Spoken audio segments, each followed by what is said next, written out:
It was ship night aboard the Meridian Fault. The corridor lights had dropped to the low red burn, what the crew calls low burn, and the recyclers hummed steady in the walls, slow and even, like the ship was breathing in its sleep. I was on the observation deck alone, one hand on the rail, watching the dark outside the viewport. Nothing worth naming out there. Just the belt and the coast cycle and the quiet.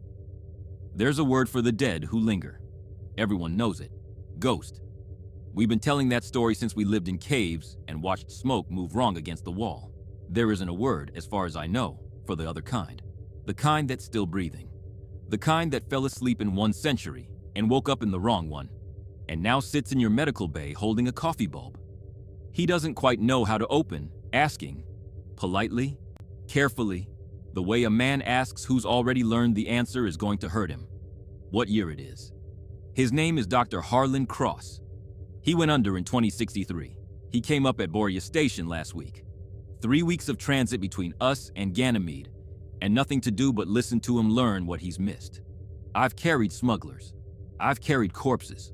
I once carried half a kilo of unstable mining isotope across the belt because the man paying me had a smile I trusted more than I should have. I've never carried a ghost before. The kind that's still breathing makes a different kind of noise. My name is Declan Shaw. This is the second thing I'm going to tell you about Dr. Harlan Cross. The first thing was that I pulled him out of a sealed pod buried in ice on a Kuiper Belt station that wasn't supposed to have him. This is the second. He was right. About all of it. Chapter 1. The quiet days. Ship morning. Full white light in the galley. That particular quality of synthesized coffee hanging in the recycled air. Bad in a way that's at least consistent. Cross was already at the table when I looked in from the corridor. He had a coffee bulb in both hands, and he was turning it slowly, studying the seal the way a man studies something that used to be obvious. Tomas Reyes was across from him. One boot up on the bench, unhurried, the way Tomas is always unhurried, letting the silence be whatever it needed to be. They moved it. Moved what? The pull tab. It used to be. Here. On the side. Now it's on the top. Twist and lift. Yeah. They changed it about 30 years ago. Some study said people were spilling them in zero-G. Were they? Probably. They were always spilling them. Cross opened the bulb, took a sip, closed his eyes for just a second. He didn't say anything about the taste. Tomas Reyes is the chief engineer on this ship and the most patient human being I have ever met. He has a 13-year-old daughter on Europa, and the kind of stillness you only get when you've already decided what you're willing to lose. He'd been sitting across from Cross every morning since Boreas, asking nothing, offering coffee, letting the man find his own way back into a room. After a moment, Tomas reached across the table and slid a data slate toward Cross. Didn't explain it, just left it there in front of him. Newsfeed, just the headlines. Last 42 years, condensed. You don't have to read it. I just thought you might want it nearby. Cross picked it up. His thumb moved across the surface. Steady at first, methodical. Then it stopped. He looked at something on the screen for a long beat, very still. Then he set the slate face down on the table, gently. The way you set down a glass you don't trust yourself to keep holding. Thank you. Sure. Tomas did not ask what name he'd seen. He drank his coffee. Then the galley door slid open. Sayakato came in off her shift, crossed to the dispenser without a word, poured her coffee, turned to leave. On her way out, she looked at Cross for exactly 1 beat longer than she'd looked at Tomas. Then the door closed behind her, and her footsteps faded down the corridor toward Nav. I'll tell you something I noticed and didn't think about, because at the time I had bigger problems. Saya had been quiet since we pulled Cross out of that pod. Not unfriendly. Saya is never unfriendly. Just listening more, speaking less, watching him in the way she watches exits. I should have asked her. I didn't ask her. That's on me. The next afternoon, I heard them down in engineering. The coolant manifold on the secondary recycler had been throwing intermittent flags for 2 days. Tomas could have cleared it in 20 minutes. He hadn't. Instead, he'd gone down that afternoon with the diagnostic kit and stopped by the medical bay on the way. The engineering bay is tight. 2 people working side by side means you're close enough to hear each other breathe. The manifold is bolted to the port side recycler housing, copper-colored and warm to the touch. Manifolds flagging out of tolerance. I think it's a sensor fault, but I want a second pair of eyes before I tear it down.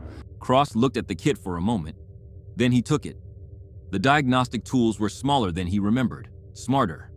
The probes auto-calibrate when you pick them up. He hesitated, then his hands took over from his eyes. Sensor's fine. Your harness is degraded. Third strand from the inboard side. See the discoloration? Heat creep. Probably been running a few degrees hot for 6 months. Wouldn't show up on a normal sweep. Huh. Replace the harness. You'll be fine.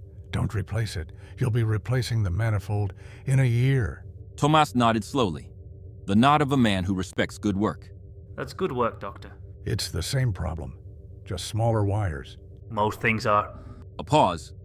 Tomas coiled a length of cable, easy and unhurried, the way he does everything. What was your specialty before? Cross didn't look up from the manifold. Signal processing, long-range arrays. The kind of work nobody funded unless you promised them a mining payoff at the end of it. And did you promise them a mining payoff? I promised them a lot of things. Tomas did not push. He handed Cross the next tool before Cross had to ask for it. That was the first hour I'd seen Harlan Cross look like he belonged somewhere. Hands in a problem, mind on a fix. 42 years gone, and the man could still read a heat-stressed harness by the color of the sheath. Whatever else they took from him when they put him under, they didn't take that. I think Tomas knew what he was doing. I think Tomas was giving him a place to stand. That's the kind of man Tomas is. He builds floors under people without ever telling them he's doing it. I spent most of that second day in the cockpit alone, writing a message I wasn't sure I should send. The cockpit on the Meridian Fault is small. 2 seats, an instrument panel that wraps around both sides, a viewport that shows you exactly as much of the dark as you need to see, and no more. I had a draft message glowing on the console. I'd been at it for 40 minutes. 11 years of freelance work has taught me exactly 2 things worth knowing. The first is which questions to ask.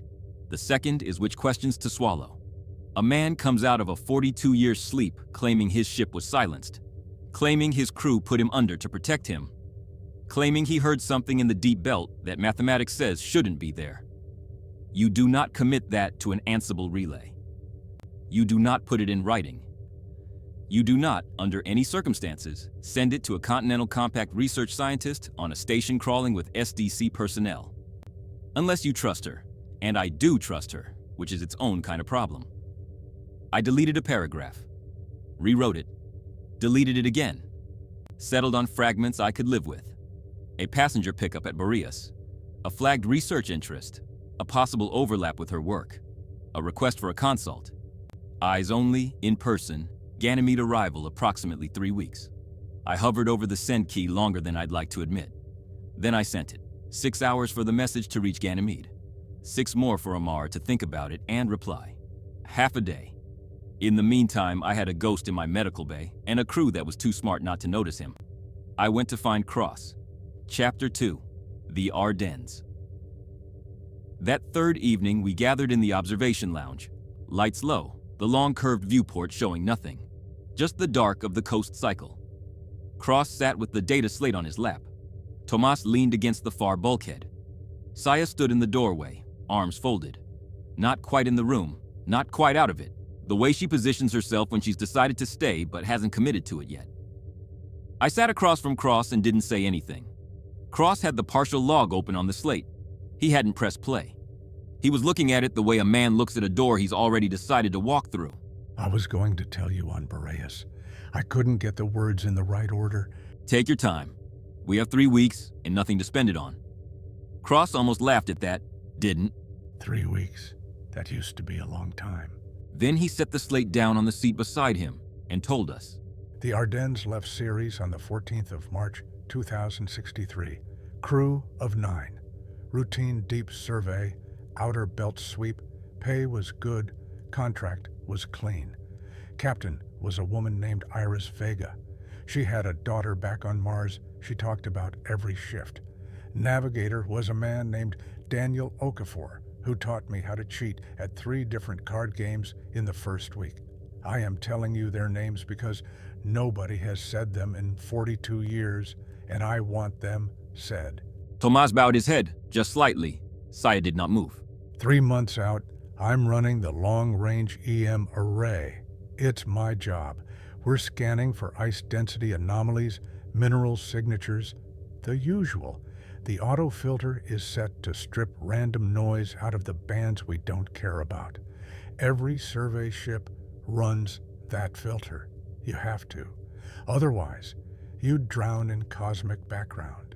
I caught the filter throwing something out by accident. I was reviewing a different band, and the rejection log scrolled past, and a number, a pattern, caught my eye. I pulled it back, ran it raw. He looked up at me. It wasn't noise. It was a sequence, repeating. The interval between pulses was a prime number sequence. 2, 3, 5, 7, 11, 13. Then it would reset. Then it would repeat, with variance. Variance how? The amplitude was changing across the cycle, not random, modulated, like someone counting, but emphasizing different numbers each pass. That's not a natural source. That's not a natural source. Tomas and I looked at each other across the room. I sat on it for 2 days. I ran every test I could think of for instrument error, reflected signal, harmonic from our own systems, clean. Then I told Iris. We triangulated. The source was deep outer belt. Nothing on any chart. No registered claim. No rock big enough to be a navigation hazard. Nothing. Empty space in our records. But the signal was coming from a fixed point, relative to the ecliptic. It wasn't moving. It was just there. And you said, let's go look. I said, let's go look. A long silence. Cross's hands had gone still on the slate beside him. Iris took it to the crew. We voted. It was unanimous. We were 3 weeks from the coordinates at Sprint Coast. We sent one report back to Ceres on the secure channel. Just the raw data, no interpretation, flagged for the science office. Then we burned. 2 weeks in, we lost contact with the Ansible relay. I assumed it was a technical fault. Iris assumed it was a technical fault. We kept going. The night before we reached the coordinates, we were maybe 10 hours out, Iris called a meeting. Whole crew in the galley. She said something was wrong. She wouldn't say what. She said she had a bad feeling and she'd had bad feelings before, and they'd kept her alive. She said anyone who wanted to could go on record objecting, and she'd note it in the log. Nobody objected. That night, I went to my bunk. I remember reading. I remember turning out the light. I do not remember anyone coming in. He stopped. The slate was shaking very slightly in his hands. He set it down carefully. I woke up at Boreas Station, 42 years later, in a pod that wasn't logged in any manifest, on a station that didn't know it had me. The room stayed quiet. Then Saya spoke from the doorway. Not surprised, not curious. The voice she uses when she already knows what the answer rhymes with. Who put you under? I don't know. You were the one who pushed for the mission. You were the one who heard the signal. They didn't tell you they were going to do it. They didn't ask. No. They protected you. Cross looked at her. The look held longer than was comfortable. That's the conclusion I've reached, yes. From what? I don't know. Saya nodded once. Then she turned and walked down the corridor. We heard her boots on the deck plating until we didn't. Tomas watched her go. I've replayed that moment 100 times. The way Saya asked the question. Not surprised, not curious. The way you ask a question when you already know what the answer rhymes with. I should have followed her out. I didn't. Cross was still talking. There's a partial log, backup drive in the suspension pod. Most of it's corrupted. I have the signal data, fragments, enough to recognize, not enough to reconstruct. Show me. He handed me the slate. I looked at the screen, patterns I couldn't fully read but couldn't look away from. I didn't speak for a long moment. Then a soft chime came from the cockpit overhead. Half a day, almost to the minute, Amara had read my message and made up her mind. Chapter 3. The Reply. I went back to the cockpit alone. The console was showing an incoming relay packet. Sender listed as OSE, A, Ganymede Station, Continental Compact Science Division. Tagged eyes only, priority. I sat down and I read it. Amara Ose and I have known each other for 4 years. We met on Ceres. She was running a calibration on a belt monitoring array I was ferrying her to. I made a joke about her equipment. She corrected my pronunciation of the equipment, my understanding of what it did, and the angle of my approach to the dock, in that order, in the same sentence. I have liked her ever since. She does not waste words. So when her reply was 3 full screens long, I understood that something had broken open on her end of the relay too. Declan, I'm going to assume you sent me the redacted version of whatever this is, and I'm going to respect that. I'm also going to tell you something I have not told anyone outside my supervisor and one colleague at Olympus, and I'm telling you because your message contained 2 specific words I've been waiting 3 years to see in someone else's transmission. I have been tracking what I've been calling in my logs, in my grant applications, in the only language the compact will fund, a persistent electromagnetic anomaly in the outer belt. I picked it up by accident in my 2nd year on Ganymede. I was supposed to be cataloging magnetospheric variants off Jupiter. Instead, I started seeing a structured signal returning on the long baseline interferometer at intervals that should not be intervals. It's modulated. The pattern is built on prime sequences with amplitude variance across the cycle. I am telling you this so you know I know what you know. I have triangulated the source to within roughly 400,000 kilometers of a fixed point in the deep outer belt. I'm sending the coordinates with this message. I have one question I have not been able to answer. I have asked it of every senior scientist I trust, and 2 I don't. The question is this. The signal has been there, at minimum, for the 3 years I've been listening. The frequency band is well within standard survey parameters. We have had thousands of ships running long-range arrays through that region for 40 years. Why hasn't anyone heard it before? The answer I keep landing on is the only answer that makes sense, and I don't like it. Someone has been making sure no one heard it. If your passenger is who I think he might be, if he heard this in 2063 and someone made him stop, then we are not the second people to find this. We are at least the third. And whoever is between us and the first ones has had 42 years to get good at it. Come to Ganymede. Don't put any of this on the relay again. I'll see you in 3 weeks. The message ended. I sat with it for a while. She'd been carrying it alone. 3 years. She hadn't been able to say it out loud to anyone who'd take her seriously, and now I'd handed her a man who'd heard the same thing 4 decades ago and lost a crew over it. She didn't say I told her so. Amara never says that. She just opens the file and shows you the numbers and waits for you to catch up. I caught up. If you've been listening this far, if you've made it through the dark with us, do me a favor. Hit the subscribe. The shape of this story is bigger than 1 episode, and I'd rather not lose you between transmissions. Now, back to the work. Chapter 4. The Confirmation. I took Amara's data back to the observation lounge. Cross was still there. Tomas too, in the same spot against the bulkhead, like he hadn't moved. I put the slate on the low table between us and overlaid Amara's clean signal capture on top of Cross's corrupted fragment. 2 datasets side by side, Cross's from 2063, Amara's from 21-4. Different instruments, different eras. 42 years between them. The underlying pattern was identical. That's it. You're sure? That's it. That's the same signal. The variance pattern is identical across the prime intervals. The amplitude modulation it's the same hand. The same what? When you transcribe Morse code, 2 operators have different rhythms. Their dots and dashes are technically the same, but you can tell them apart by the timing.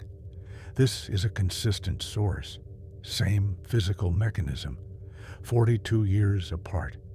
It hasn't drifted. It hasn't decayed. It hasn't moved. That's not possible. I didn't say it was possible. Cross leaned forward and zoomed in on a section of his fragment, highlighting a ratio buried deep in the modulation curve. I want to show you something. This was in my notes. Before the mission, I was working out a relationship between prime distribution and harmonic resonance. Pure math.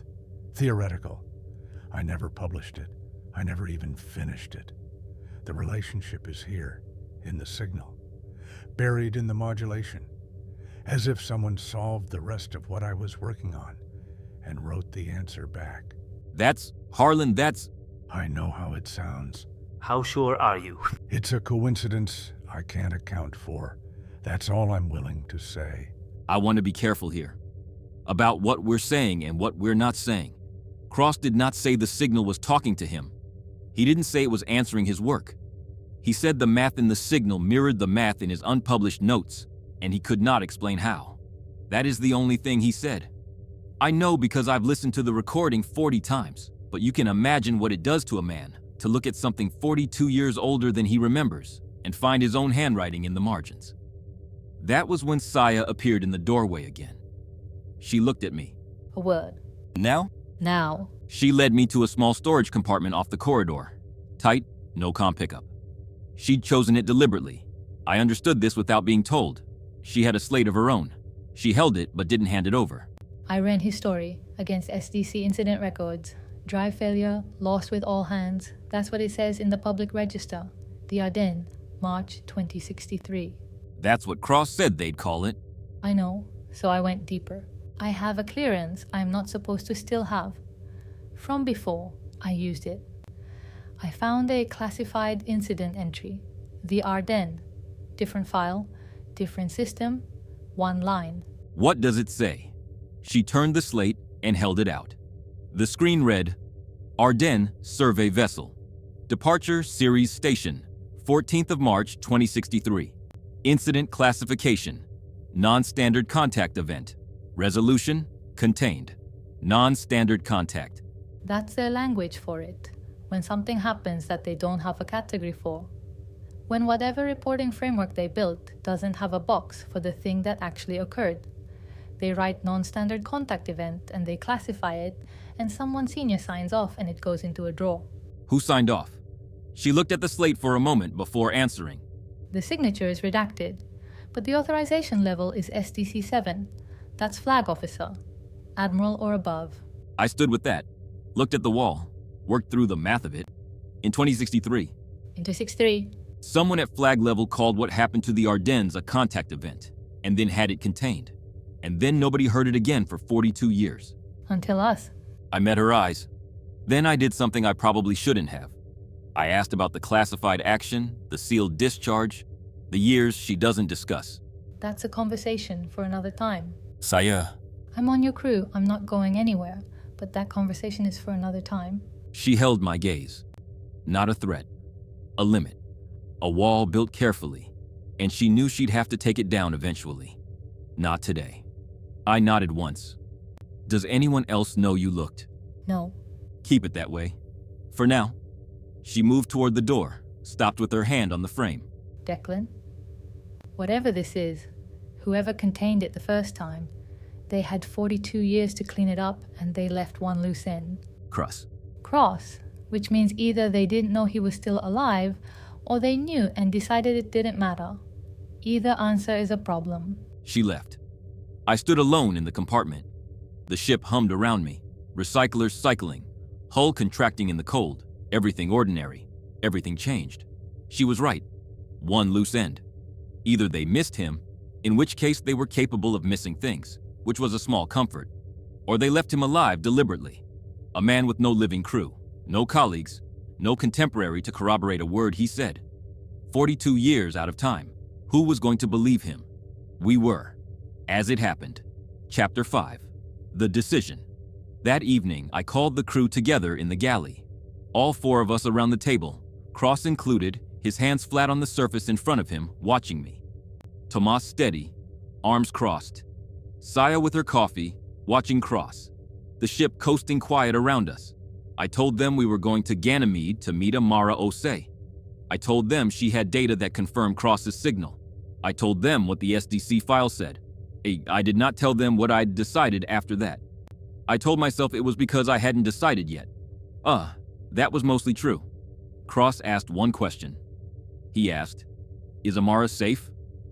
I told him I thought so, but that I'd sent a second message, personal, coded, through a civilian relay, not the compact channel, asking her to be careful about who knew she was meeting us. She replied an hour later, "Already ahead of you. See you in 23 days. That's Amara. I've been doing this work for 11 years. Survey runs, supply contracts, cargo jobs that don't bear close examination.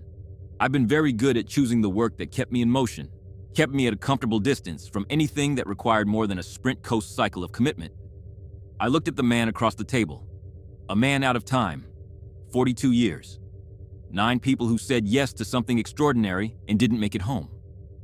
A signal that had been waiting, patiently, in the same place, unchanged, for longer than I've been alive. I'm still not sure what the right word is for the moment you realize you've already made a decision. It wasn't a choice I talked myself into. It was a thing I found I'd already done, somewhere between Boreas and the storage compartment and the galley table. I was already in. That's the part I didn't say out loud. Some things you keep to yourself until you're sure they're real. 23 days to Ganymede, 23 days of dark and coast cycles, and Harlan Cross learning what 42 years left behind. Tomas fixed the manifold. Saya ran the nav. I flew the ship. We didn't say much. We didn't need to. The Ardennes was classified as a non-standard contact event. Contained. Filed. Sealed for 42 years. Dr. Harlan Cross is the only person who heard that signal and survived to talk about it. And now he's sitting in my galley drinking bad synthetic coffee and teaching Tomas card games from 2063. In 3 weeks, we reach Ganymede. In 3 weeks, Dr. Amara Osei opens her files for a man who's been missing longer than she's been alive. And 3 years of careful, lonely work finally has a witness. I want you there for that. Soul's Edge. Subscribe. The next episode is coming soon. The frontier is closer than you think.